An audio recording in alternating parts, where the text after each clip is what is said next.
정부가 오늘 암호화폐 관련 긴급 차관회의를 열고 암호화폐 투기 과열에 대한 긴급 대책을 마련했습니다. 고등학생까지 투자에 뛰어들면서 투기 현상으로 변질이 되고 있는데 우선 정부가 내놓은 대책에 대해서 장가희 기자와 짚어보겠습니다. 자, 장 기자, 정부가 내놓은 대책들에 어떤 것들이 있었습니까? 네, 이 비트코인 열풍, 이제는 광풍이라고 불러도 될 것 같습니다. 이 때문에 정부가 오늘 오전 이 정부 서울청사에서 홍남기 국무조정실장 주재로 이 가상통화 관계부처 차관회의를 열어서 대책을 확정지었습니다. 네. 오늘 회의에는 기재부, 법무부, 금융위, 방통위, 공정거래위원회, 그리고 과기정통부가 참석을 했고요.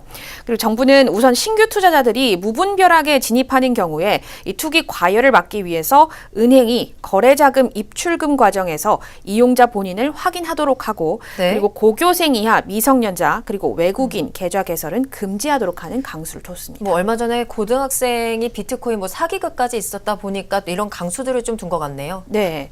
또한 금융기관이 암호화폐를 보유하거나 이 매입, 담보 취득, 지분을 투자하는 것을 모두 금지하기로 결정을 했습니다. 네. 이 암호화폐 매매로 벌어들인 수익은 또 과세를 한다 이렇게 결정을 했습니다.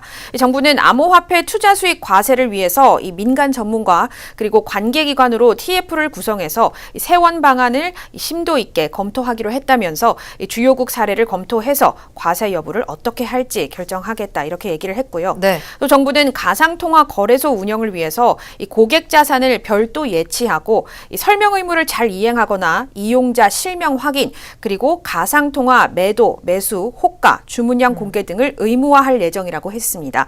이에 대해서 조금 굵직한 암호화폐 거래소 관계자와 얘기를 나눠봤는데요. 네. 이를 이행하는 게 크게 어려운 일은 아니다 이렇게 얘기를 했고요. 이 앞으로도 정부는 국무조정실장 주재하에 관계 차관회의 그리고 관계부처 TF를 계속해서 열어서 이 암호화폐 거래 동향을 예의주시할 계획이라고 합니다. 하지만 중요한 거는 이 비트코인 등이 4차 산업혁명의 중심인 이 블록체인이 바탕이 되는 건데 네. 이에 있어서 정부는 암호화폐 투기 부작용이 발생하는 부분은 바로 잡겠지만 이 정부가 블록체인 등 이 기술 발전에 장애가 되지는 않도록 조심하겠다 이렇게 선을 그었습니다. 그러니까 한마디로 얘기를 좀 해보자면 무분별한 투기를 좀 막는 대책들을 세웠다라고 얘기를 할 수 있을 것 같은데 이에 앞서서 또 오늘 다른 소식이 나온 게 있었어요. 국내 주요 은행들이 가상 계좌를 폐쇄하기로 결정을 했다고요. 네, 이 짧게 말씀을 드리면 이 비트코인을 포함해서 이 가상통화, 이 암호화폐 거래를 하기 위해서는 이 거래소에서 부여하는 가상 계좌에다가 저희가 입금을 해야 됩니다. 네. 이 거래소가 부여한 가상 계좌는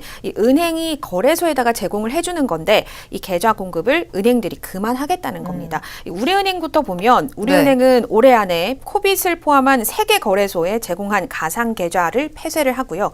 또 그 신한은행은 빗썸, 코빗, ERF를 포함해서 3개 거래소에 가상 계좌를 제공해왔는데 그렇다고 쓰고 있던 계좌를 없애지는 않고 계속 쓰도록 하겠지만 가상 계좌 제공은 이제 더 이상은 하지 않겠다 이런 방침을 내놨습니다. 그리고 KDB 산업은행 같은 경우에는 지난 5월경에 코인원에 제공하던 가상 계좌 이 계약을 이미 종료했다고 하고요.